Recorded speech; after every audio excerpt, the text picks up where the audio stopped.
저는 관광과를 졸업하지 않았고요. 저는 여행사 입사를 31세에 했습니다. 여행사에 나이가 좀 들어도 입사를 할 수 있겠구나라는 희망을 가지시면 더 좋을 것이고, 여러분들 31세보다 더 어리신 분들은 아직 나는 희망이 있구나 이렇게 생각하시면 될 것 같아요.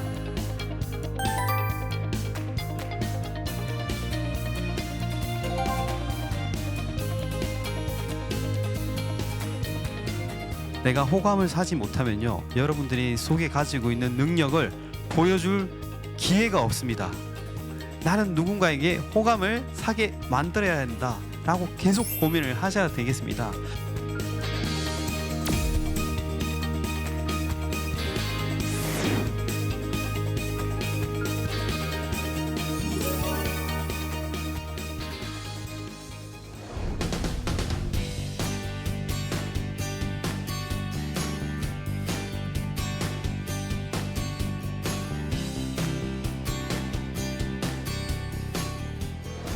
안녕하세요.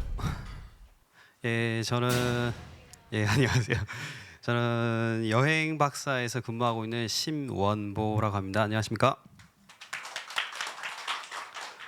여행사는 크게 카테고리가 두 가지로 있습니다. 인바운드 여행사와 아웃바운드 여행사. 혹시 관광과를 졸업하신 분 계세요? 뭐 있으시고 손 안 드신 분들 계실 거고, 관광과가 아니더라도 괜찮습니다. 저는 관광과를 졸업하지 않았고요. 저는 여행사 입사를 31세에 했습니다. 그 전에는 무슨 일을 했느냐? 웹 디자이너로 한 2년 동안 홈페이지를 만들기도 했고요. 그리고 여성 의류를 일본으로 수출하는 무역회사에서 또 한 2년 정도 근무를 했었습니다. 그러다가 돌연 어느 여행지를 갔는데 그곳에서 정말 너무나 멋진 가이드님을 만나가지고 여행사에서 근무를 해보면 어떨까 해서 31세, 여러분 뭐 31세보다 더 들어 보이시는 분들 계세요 지금. 하지만 걱정하지 마시고, 여행사에 나이가 좀 들어도 입사를 할 수 있겠구나라는 희망을 가지시면 더 좋을 것이고, 여러분들 31세보다 더 어리신 분들은 아직 나는 희망이 있구나 이렇게 생각하시면 될 것 같아요. 아무튼 아웃바운드 여행사와 인바운드 여행사가 있는데, 인바운드 여행사는 외국인을 국내로 들어와서 관광을 시켜주는 여행사고요. 아웃바운드는 여러분들이 익히 알고 있는 여행사들이 많아요. 지금 여행사 이름을 대보세요라고 했을 때 알고 있는 머릿속에 있는 여행사들이 대부분 아웃바운드, 즉 국내 관광객들을 해외로 송객을 하는 그런 여행사를 아웃바운드라고 합니다. 물론 관광가에서는 이런 걸 다 배우겠지만은, 아웃바운드 여행사 중에서도 직판 여행사와 간판 여행사가 있습니다. 간판 여행사는 간판을 달고 있는 여행사를 말을 하는 게 아니고요. 간접 판매, 즉 대리점을 통해서 판매를 하는 여행사를 간접 판매라고 합니다. 뭐 적지 않으셔도 돼요.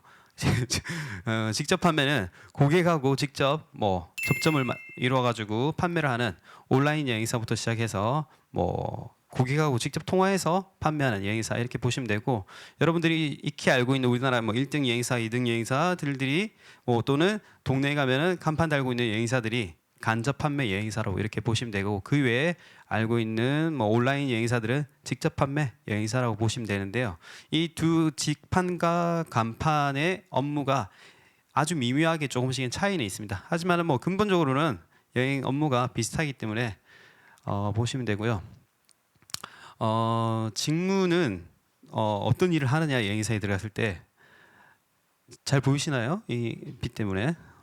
여행 상품 판매를 하는 OP라고 들어보셨죠? 여행 상품 판매하는 팀과 영업팀 그리고 업무 지원팀이 되겠습니다.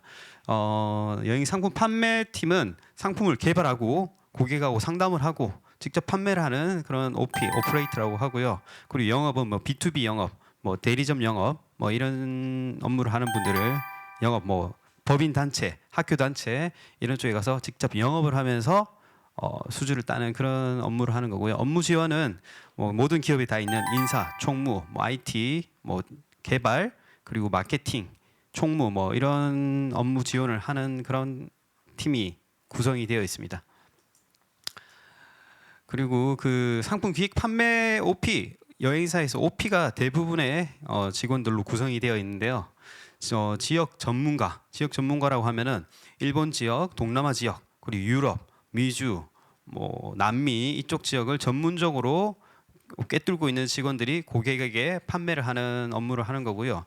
그리고 테마 상품 전문가라고 하면은 뭐 크루즈라든지 골프, 그리고 뭐 어린이들을 위한 뭐 키즈 투어, 이렇게 해서 그쪽 분야에 집중되어서 뭐 판매를 하는 직군들을 말을 하고 있습니다. 그리고 항공 예약 발권이라고 되어 있는 팀은 일단 뭐 그 항공 판매를 주로 많이 하고요. 또는 항공사에서 좌석을 배정받아 오는 그런 영업 역할까지 같이 하는 팀을 항공 예약 발권 팀이라고 되는데, 크게는 이렇게 구성이 되어 있습니다.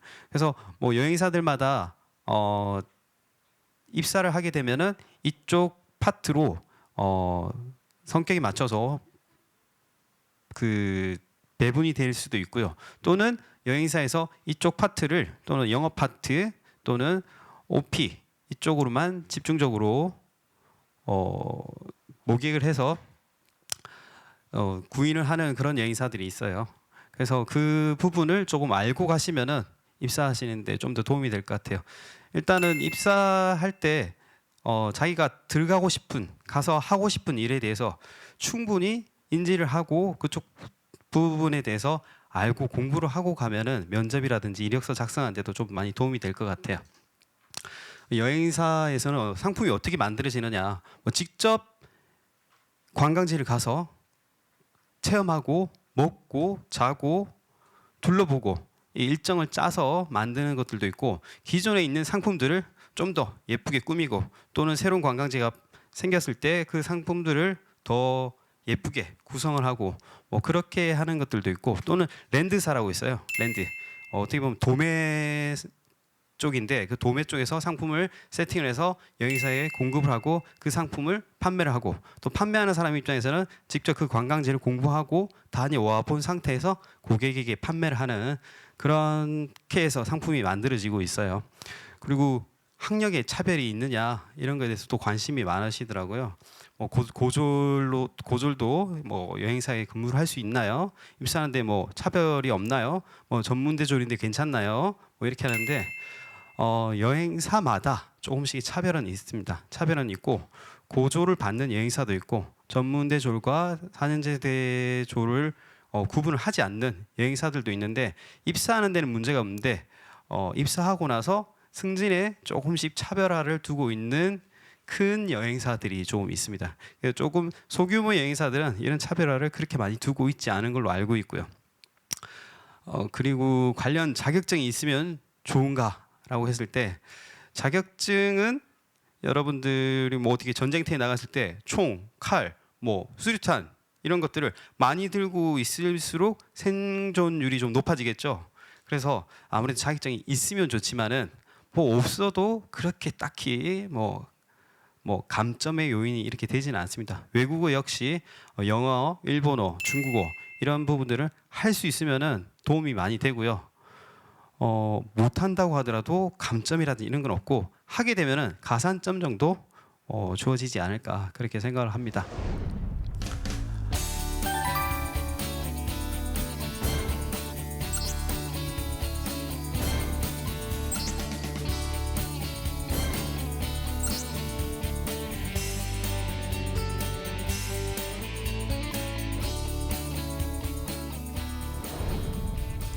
여러분들 지금 뭐 학교 재학 중이신 분도 계시고, 뭐 학교 생활도 다 해보셨을 것이고, 지금 주위에 친구분들도 다 계실 텐데, 자, 지금부터 여러분이 회사를 만들어서 지금 스타트업의 CEO가 됐다고 한번 생각을 해보세요. 입사가 아니라 CEO가 됐어요.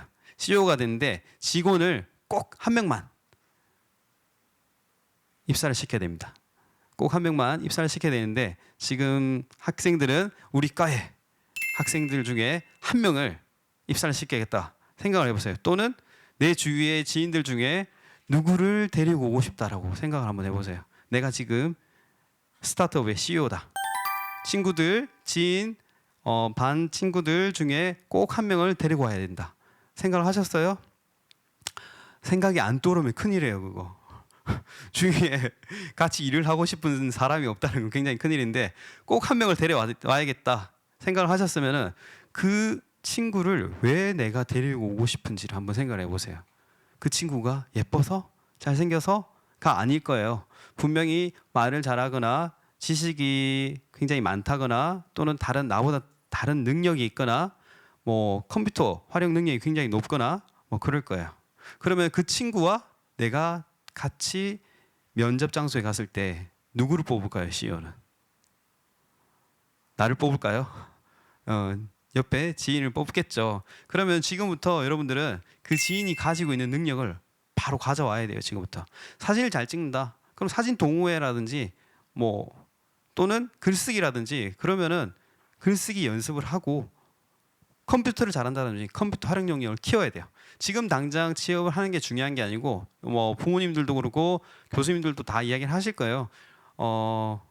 첫 직장이 굉장히 중요하다. 이렇게 얘기들을 많이 하실 텐데 첫 직장이 여러분들 평생 갈 수도 있고 첫 직장이 여러분들 나중에 직장 생활하는데 도움이 굉장히 많이 될 수가 있어요. 그래서 당장 아무데나 들어가려고 하시지 마시고 뭐 6개월 뒤에 취업을 하겠다, 1년 뒤에 취업을 하겠다. 조금 마음의 여유를 가지시고 내가 같이 일을 하고 싶어 했던 그 지인의 능력을 기르는 시간을 한 6개월에서 1년 정도 가지고 가시는 것도 나중에 필승 전략을 위해서 한번 생각을 해보시면 좋을 것 같아요. 입사 전에 꼭 해야 할 일이 있어요. 회사를 좀 관찰을 해야 됩니다. 입사 전에 회사를 어떻게 관찰해야 되냐? 뭐 회사에 직접 방문해서 관찰하면은 잘 안 보여요. 이게 어떻게 관찰해야 될까요? 회사를? 예, 그렇죠. 인터넷을 활용을 해서 뉴스라든지 그 회사 홈페이지에서 지금 진행되고 있는 프로모션이라든지 CEO의 동향이라든지 직원들이 쓰는 블로그라든지 이런 것들을 보면서 내가 그 회사에 들어가서 같이 움직이고 있다는 느낌으로 관찰을 해야 됩니다. 특히 뉴스 검색을 좀 많이 하시고요. 뉴스 검색이라는 거는 지금 현재 이 회사에서 주로 밀고 있는 여행 지역이라든지 또 프로모션이라든지 철학이라든지 이런 것들을 많이 관찰을 하시면은 이력서를 쓸 때라든지 자소서를 쓸 때 또는 면접 때 충분히 활용을 할 수 있습니다. 그러면은 이 회사를 관찰을 한 거에 대해서 표시가 나면은 회사에서는 여러분들에게 호감을 많이 가지게 될 거예요. 그래서 꼭 뉴스 검색을 많이 하셔가지고 이 회사가 앞으로 어떤 방향으로 나가려고 하는지 2018년도에는 어떤 방향으로 가는지 그거를 좀 조사를 꼭 많이 하시면은 입사하시는 데 도움이 될 거고요. 입사 후에 또 해야 될 일이 있어요. 입사 후에 해야 할 일은 여러분들 학교에서도 보면은 정말 인기 있는 친구들이 많죠. 인기 있는 친구들이 많은데 그 인기 있는 친구들에는 옆에 주위에 사람들이 많아요. 그죠? 그것처럼 회사에서도 동일해요. 회사에서 보면은 대리, 과장님들 중에 굉장히 인기가 많은 사람들이 많아요. 이 사람들은 뭔가 다른 행동을 하고 다른 말을 쓰고 있어요. 그래서 그 사람을 관찰을 하면은 그 사람이 왜 인기가 있는지 해답을 찾을 수가 있습니다. 또는 찾기 힘들면은 그 사람하고 똑같이 행동을 하세요. 아침에 9시에 출근한다. 그런데 그 사람은 8시 30분에 출근을 해. 그럼 나도 8시 30분 출근하고 8시 30분에 출근해서 저 사람이 커피를 마신다. 나도 커피를 마셔요. 옆에서 커피를 마시면서 이야기도 좀 하고 그리고 8시 40분에 뭐 신문을 본다. 나도 신문을 보세요. 그리고 퇴근하는 시간도 똑같이 맞추고 점심도 어디서 뭐 똑같이 하세요. 똑같이 하다 보면은 그 사람이 왜 사람들에게 인기를 얻고 있는지 알 수가 있어요. 어차피 직장 생활할 거 인기 있고 능력 있는 직원을 인정받으려면은 한번 똑같이 해보는 것도 방법입니다. 333 회사 생활인데요. 여러분들 입사를 해가지고 바로 정직원이 되는 경우도 있고 3개월 수습 기간을 지내는 경우도 있어요. 근데 3개월 수습 기간 동안은 무슨 기간이냐? 궁합을 맞추는 기간이죠. 내가 회사에 맞는지 또는 회사가 나를 맞게 생각하는지 이 3개월 동안 기간 동안 하는데 여행사에서는 전화를 받는 일을 굉장히 많이 하고 있어요. 그래서 저희 회사 같은 경우는 비수기에 하루에 한 1인당 한 50통 정도의 전화를 받습니다. 50통.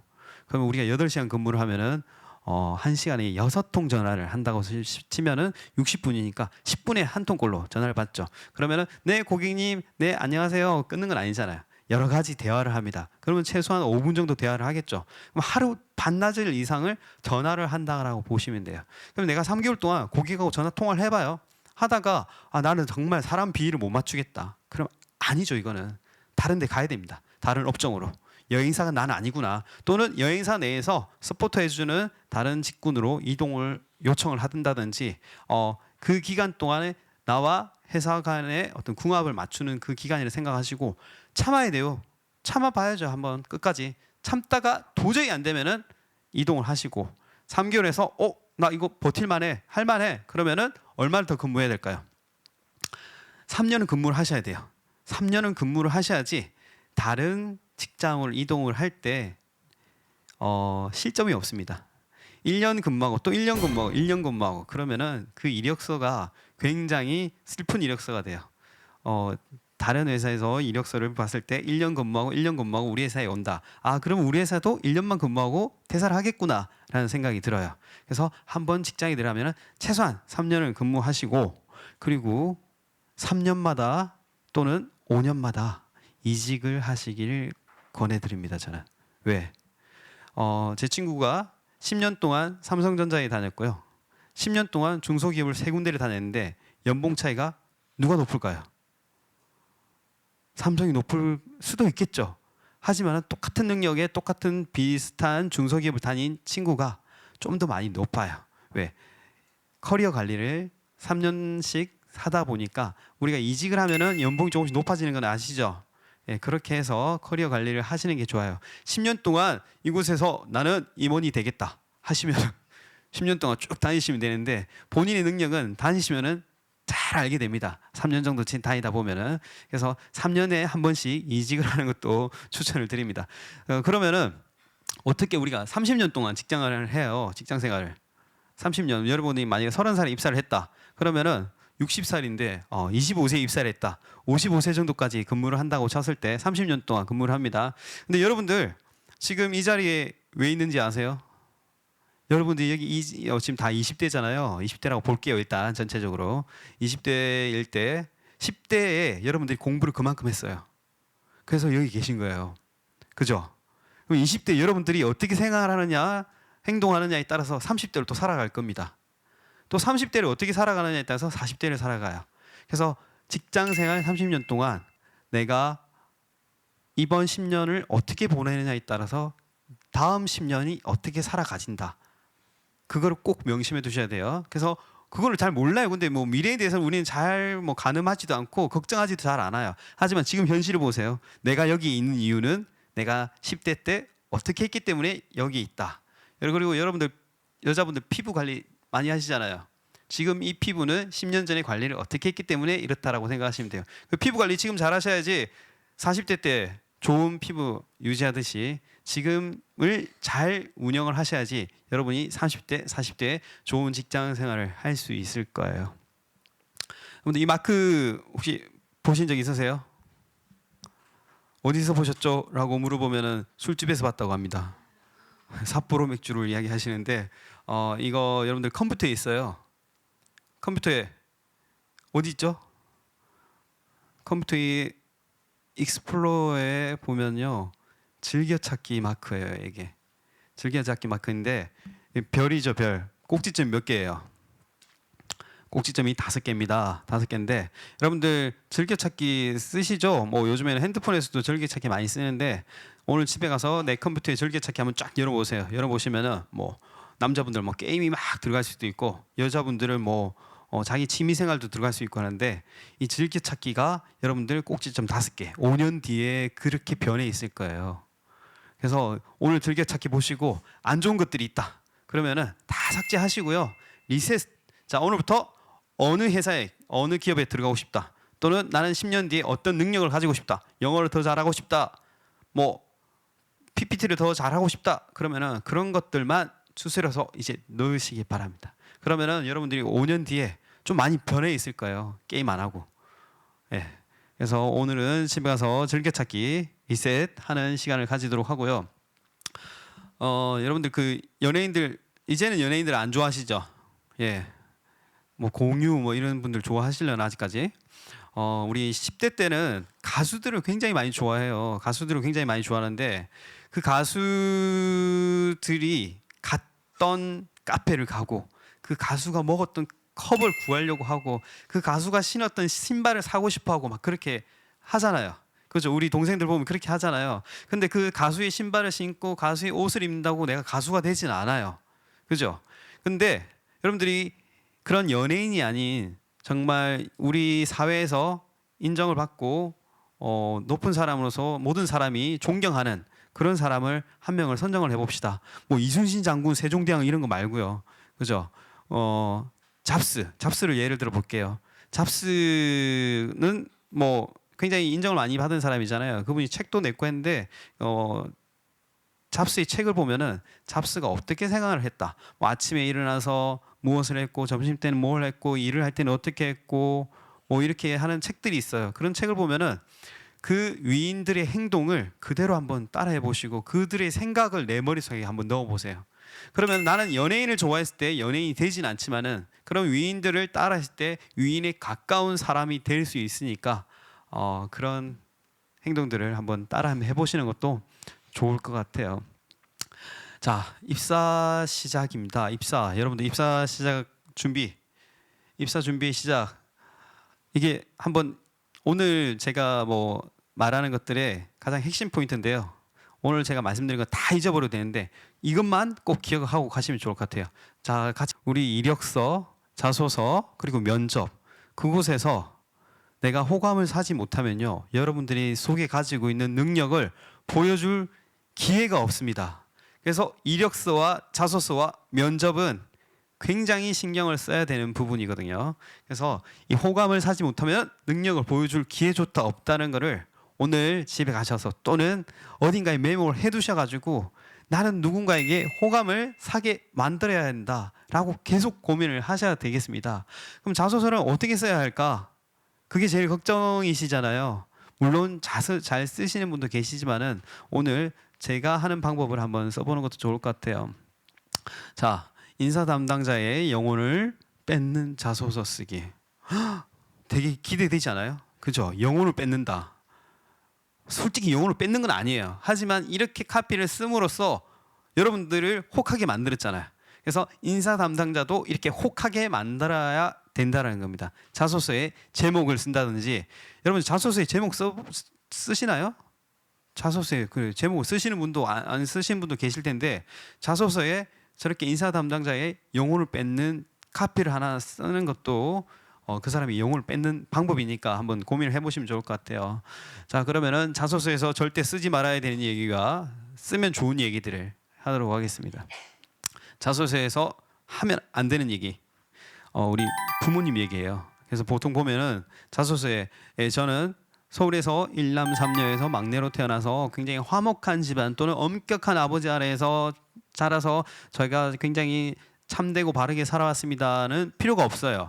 여러분들이 가정이 엄하고 화목하고 그런 건 필요 없고요. 여러분들이 능력을 얼마나 가지고 있는지 그게 중요합니다. 그래서 부모님 이야기는 가능하면은 삭제하도록 하고요. 수동적인 표현은 뭐냐면은 저는 원래 봉사정신이 별로 없었는데 봉사활동을 많이 했어요. 대학교 때. 그랬더니 봉사희생정신이 굉장히 많아졌어요 라고 하면 안 돼요. 저는 봉사희생정신이 워낙 높아서 봉사활동을 많이 했습니다 라고 능동적인 표현을 쓰시기를 바랍니다. 원래 안 좋았다가 좋아지는 거는 별로 없어요. 원래 안 좋았던 거는 안 좋아요. 그래서 봉사정신이 없었다가 아니라 봉사정신이 많아서 봉사활동을 많이 했다, 이렇게 쓰시면 좋고요.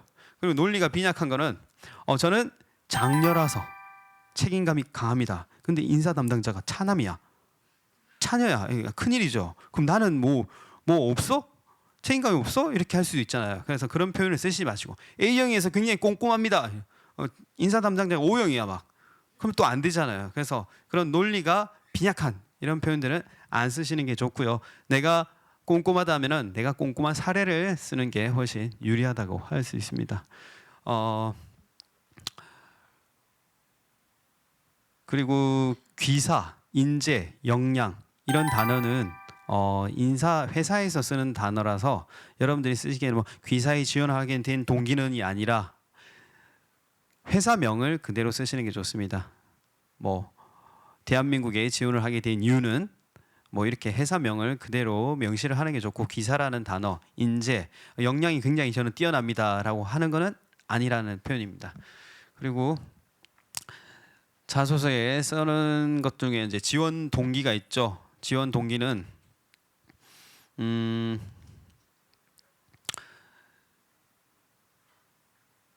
지금 현재 이 회사 땡땡땡 회사에서 지금 진행하고 있는 철학과 뭐 프로젝트 이런 부분이 제가 지금 살아온 어떤 경험치와 또는 동아리 활동과 다른 경험들로 인해서 이 회사가 굉장히 맞다. 그래서 나는 이 회사에서 도움을 많이 줄 수 있을 것 같다라고 지원 동기를 밝히는 게 좋고요. 그리고 직무 적합성도 회사에서 지금 현재 뭐 테마 투어를 만들고 있다. 지금 여행사니까 테마 투어를 만들어서 뭐 가족 테마 투어를 지금 한창 판매 중이에요. 그러면은 가족과 관련된 거 또는 골프와 관련된 거 또는 퀴즈와 관련된 그런 테마 투어를 가지고 많이 회사가 어필을 하고 있다. 그러면은 내가 과거에 진행했던 어떤 뭐 프로젝트라든지 학교 생활이라든지 아르바이트라든지 이런 것들이 당신네 회사에 도움이 될 수 있는 내가 지내왔던 업무들을 표현을 충분히 하시면은 지금 우리 회사에서 이런 프로젝트를 하고 있는데 이 사람이 우리 회사에 들어오면은 우리 회사에 도움이 되겠구나라는 느낌을 가지게끔 지금 그래서 아까 제가 말씀드린 회사를 관찰을 해라. 관찰을 함으로써 내가 가지고 있는 능력을 이곳에 대입을 시켜서 이 회사가 만족을 할 수 있겠구나. 그렇게 맞추시면 될 것 같습니다. 입사 후 포부, 목적, 단계 이것도 목적도 목적과 단계를 한 3단계 정도로 나눠 가지고 내가 이 회사에 들어오게 된 목적하고 단계 1단계, 2단계, 3단계 나눠서 이 회사에서 어떤 도움이 될 것이다. 1년 뒤에, 2년 뒤에, 그리고 길게 5년 뒤에는 이 회사에 어떤 도움이 될 것이다. 이렇게 나눠서 글을 쓰시면 좋을 것 같습니다. 면접 팁에 대해서 말씀을 드릴게요. 면접 팁은 어떻게 보면 제일 중요한 부분이에요. 이 부분이. 근데 면접 장소에 들어올 때 보면은 다면 면접이 있고 뭐 1대1 면접이 있잖아요. 다면 면접은 이제 뭐 면접관분도 한 5분, 그 면접 보시는 분들도 한 5분 이렇게 5대5 면접을 본다든지 뭐 3대3 면접을 본다든지 할 때 면접실에 들어올 때 고개를 숙이고 들어온다든지 머리를 젖히면서 들어온다든지 굉장히 부끄러워하세요. 많은 분들이. 부끄러워할 필요가 없는데 부끄러워하시는데 여러분 부끄러워하는 사람 만나면은 좋을까요? 아니겠죠. 그래서 제가 표현한 예의 바르게 튀어라 이 말은 들어오면은 대부분 목례를 해요. 목례를 하는데 면접관에게 와서 면접관 앞에서 90도 인사를 한번 해보시는 건 어떨까? 90도 인사를 했을 때 다른 면접 보시는 분들은 목례를 하는데 나는 90도 인사를 하면 일단 일차적으로 튀겠죠. 쟤는 왜 90도 인사를 하지 않는데 그게 나쁜 건 아니잖아요. 그죠? 90도 인사를 해서 내가 굉장히 예의가 바르다라는 것을 남들보다 조금 튈 수 있는 방법. 그래서 여러분들은 면접 보러 가실 때 꼭 한번 90도 인사를 한번 해보세요. 제가 면접을 보면서 90도 인사를 하는 분을 한 분을 만났는데 그때 느꼈어요. 왜 90도 인사를 하지? 근데 되게 특이하게 보였어요. 그리고 되게 예의가 바르고 한 번 더 보게 되고 그렇게 되는 부분들이 있더라고요. 그리고 관찰한 회사 티를 내라. 면접 중에 여러 가지 질문을 할 거예요. 면접관이 질문을 할 때 내가 봤던 뉴스거리라든지 이 회사가 가지고 있는 철학이라든지 지금 회사의 인원이 몇 명이라든지 부서는 어떻게 구성이 되어 있고 지금 이 회사의 취약점이 뭔지 그런 부분들을 뉴스를 통해서 충분히 알 수가 있을 거예요. 그래서 면접 볼 때 그 부분들을 충분히 어필을 하면 이 회사 우리 회사에 이 사람이 굉장히 관심이 있고 애정을 가지고 지켜봐 왔구나라고 볼 수 있으니까 꼭 회사를 관찰하는 거. 그리고 여행사 용어 관광계열과를 졸업하신 분들은 뭐 어느 정도 학교에서 배운 것들 때문에 아실 수도 있겠지만은 모르시는 분들은 용어를 인터넷 검색을 해보시면은 용어들을 충분히 많이 알 수가 있어요. 그래서 그걸 공부를 하셔가지고 그거를 면접 때 활용하시는데 예를 들어서 이런 질문들이 나올 수가 있어요. 혹시 컴플레인하는 고객을 어떻게 대응을 하시겠습니까?라고 질문을 받으면은 저는 그 고객을 일단 뭐 충분히 대화를 들어가지고 일단 침착하게 뭐 이게 아니라 그 전에 컴플레인 고객들은 일반적으로 공항에서 많이 발생하는 걸로 알고 있습니다. 공항에서 고쇼라든지, 여러분들 고쇼가 뭔지 아세요? 고쇼. 예, 고쇼는 고객이 여행사에 예약을 했는데 여행사 직원이 깜빡하고 항공 예약을 안 했어요. 그랬을 때 예약이 되어 있지 않은 상태에서 고객이 현장에 나타나면은 고쇼라고 합니다. 근데 예약을 했는데 나타나지 않으면 우리 노쇼라고 하죠. 예, 고쇼 또는 또 뭐가 있을까? 또 TL이라고 혹시 아세요? 항공권 발권 기한이거든요. TL 발권 기한을 놓쳐가지고 고객에게 컴플레인 받는 경우가 많은 걸로 알고 있습니다. 이런 식으로 예를 들면서 그런 경우에는 고객을 일단은 이야기를 다 들어주고 뭐 차분하게 응대를 하겠습니다라고 하니까 뭐 대응을 하는 거는 여러분들 다 알아서 하실 거고, 이렇게 여행사 용어를 자연스럽게 사용을 하심으로써 이 사람은 여행사에 대해서 용어에 대해서 이미 많이 알고 있구나, 그래서 바로 현장에 투입을 할 수 있겠구나, 그런 어떤 느낌을 가지게끔 하시면 좋을 것 같아요. 그리고 다면 면접을 할 경우에 면접관이 저한테 질문할 때도 있고 옆에 사람에게 질문할 때도 있는데, 옆에 사람한테 질문하고 대화를 하고 있는 도중에 저는 일반적으로 일반 사람들이 책상을 보고 있거나 하늘을 보고 있거나 뭐 딴짓을 하는 사람들이 좀 있어요, 간혹. 그럴 때는 면접관과 면접 보시는 분의 한 45도 정도의 눈을 두시고 면접 보시는 분 한번 살짝 보고 면접관 한번 보고 이렇게 경청을 하고 있는 모습을 보여주시는 것도 좋아요. 이 사람이 딴짓을 하지 않고 우리 이야기를 잘 듣고 있구나. 잘 듣는다는 거는 업무를 할 때도 내 이야기를 잘 들어주겠구나라는 의미를 좀 두고 있어요. 그래서 다른 사람하고 어떤 면접을 보고 있을 때 본인은 경청하는 자세를 꼭 보여주는 게 중요합니다. 그리고 마지막 한마디에 힘을 실어줘야 돼요. 마지막에 면접 끝날 때 뭐라고 하죠? 자, 마지막으로 한마디 하세요. 이렇게 하시잖아요. 그러면은 일반적으로 합격만 시켜주시면 최선을 다해서 열심히 일을 할 수 있습니다 라고 이야기를 하는데, 이러면 어떻게 되죠? 땡! 안 됩니다. 이러면 안 돼요.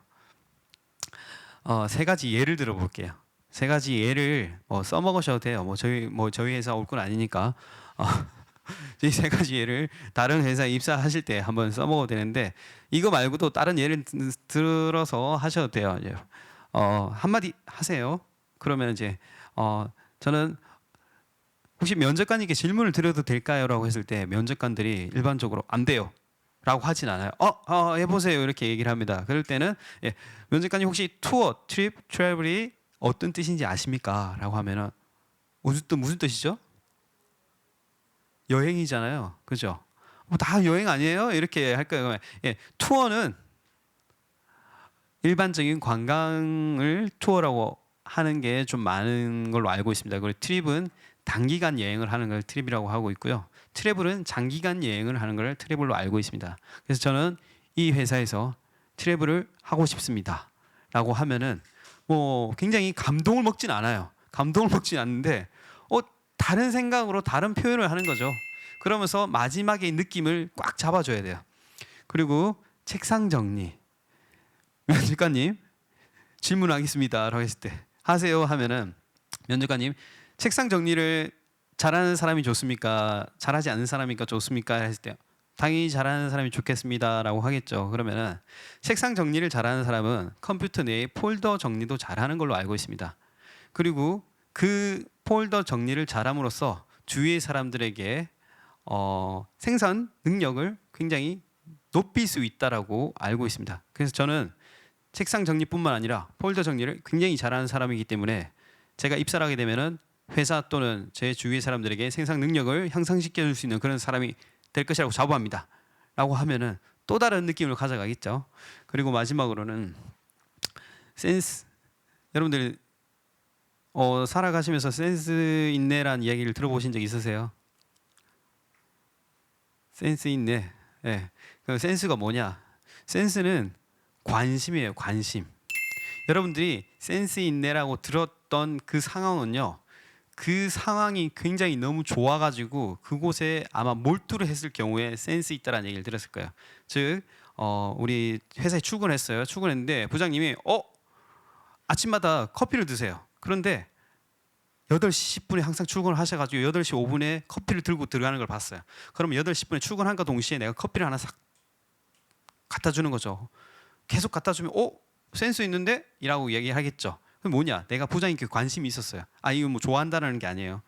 지켜보고 부장님에게 좋은 모습을 보여주기 위해서 한 거겠죠. 또는 뭐 기획서를 만든다든지 했을 때 부장님이 좋아하는 기획서 타입이 있을 거예요. 그 타입으로 맞춰서 가져가면은 부장님이 센스 있는데? 이야기를 할 거예요. 그럼 뭐냐? 부장님이 좋아하는 기획서를 내가 관심 있게 봐둔 거예요. 그래서 내가 관심을 둔 곳은 센스 있다는 얘기를 듣는 거예요. 그래서 말이 다른 쪽으로 샜는데 센스는 저는 관심이라고 생각을 합니다. 관심을 가지고 있는 분야에서는 센스 있다라는 얘기를 많이 들어왔는데 저는 이 회사에서 충분히 센스 있다라는 얘기를 드릴 수 있을 것 같습니다라든지 이렇게 마무리를 해서 면접을 마치면은 아무래도 면접관들에게 마지막에 어떤 마지막 밧줄을 잡아줄 수 있는 그런 기회가 되지 않을까 싶습니다. 제가 오늘 여러분들께 뭐 그렇게 유익한 얘기를 해드렸는지 모르겠는데 제가 오늘 여러분들께 말씀드릴 수 있는 거는 오늘 여기까지 하도록 하겠습니다. 예, 수고하셨습니다.